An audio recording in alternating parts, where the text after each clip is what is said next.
मारूफ समाजी कारकुन आलम पाशा ने मैसूर पहुंचकर मैसूर प्रेस क्लब में प्रेस कॉन्फ्रेंस किया। ये जानते हैं आलम पाशा क्या कह रहे हैं। सर, आप मैसूर आने का मकसद बताइए सर। जनाब तनवीर साठ एमएलए साहब के ऊपर जी एंटी करप्शन ब्यूरो DIG के ऊपर मेरा सामने केस दिया हूँ।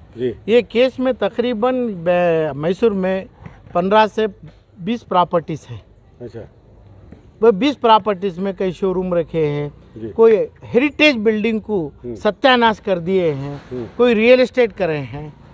और आज MLA जस्ट MLA हर इदारे के चीफ पैटर्न हैं, वक्फ बोर्ड में मेंबर हैं और इनके वालिद साहब से होके वक्फ बोर्ड के मिनिस्टर से होके हैं।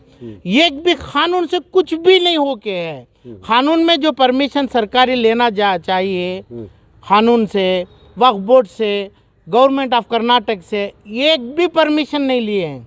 पूरे उल्लंघन करके उन्होंने अपने इदारों को चीफ पैटर्न बनाना, अपने रिफाइल ट्रस्ट को कई बार सेल करना, रियल एस्टेट के ऊपर तिजारत करना और गुडविल पैसा लेके करोड़ ऑफ रुपीस पैसा लेके, वो भी जिस जगह 50 करोड़ रुपए आएगा वहाँ पे 5 करोड़ 4 करोड़ 10 करोड़ रुपए लिए हैं, जिसका मेरे पास रिकॉर्ड है।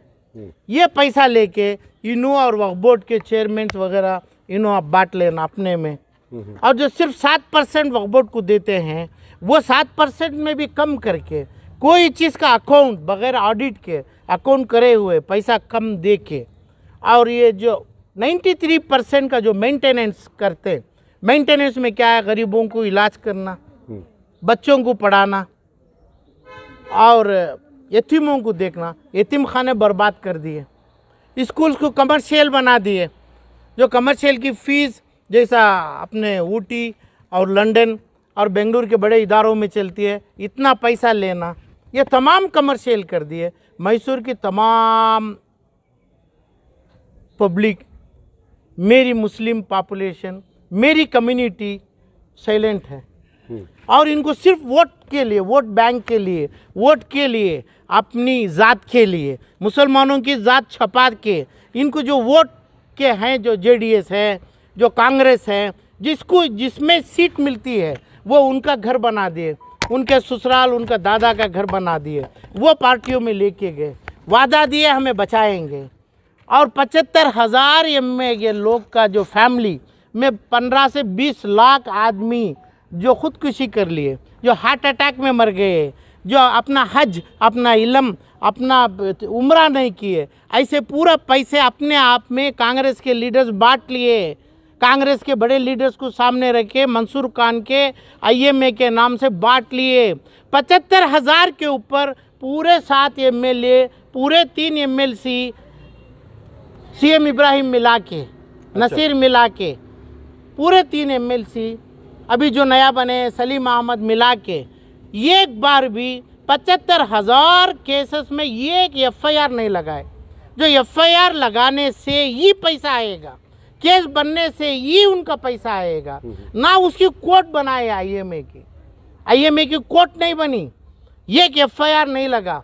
तो IMA की कोर्ट तो सेंट्रल गवर्नमेंट की कोर्ट होती है, कंपनी की। अभी मेरी पूरी कोशिश से गवर्नमेंट ऑफ इंडिया मान के इसको SFIO serious fraud investigation agency में इसको बदला के SFIO का इंक्वायरी डाल के उसका गजेट नोटिफिकेशन जारी किए अभी रिसेंटली। अभी वो ज़रा इदारा, वो काम अपना, वो CBI से बड़ा इदारा है।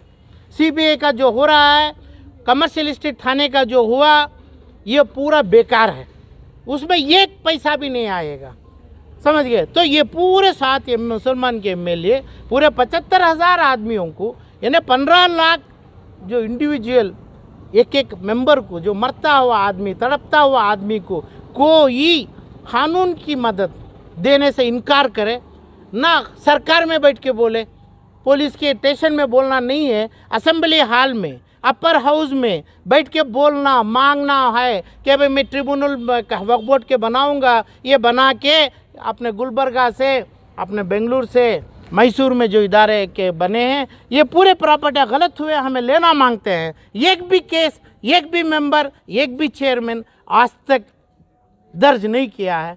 पूरे लोगों को वोट बैंक के लिए ऐसे 30 साल से कर रहे हैं कि भाई तुम्हें वोट कर दो हमें ये करेंगे, तुम्हें ये वोट कर दो ये हमें करेंगे। ये जेल को जाना है, पूरे जेल में बंद होना है, ये 7 और 3 और पहले वाले भी। यही मेरी दरख्वास्त गवर्नमेंट से है, सेंट्रल गवर्नमेंट से भी, और Karnataka anti corruption bureau IGP के सामने भी रखा हूँ। उन्हें इंक्वायरी जारी करे हैं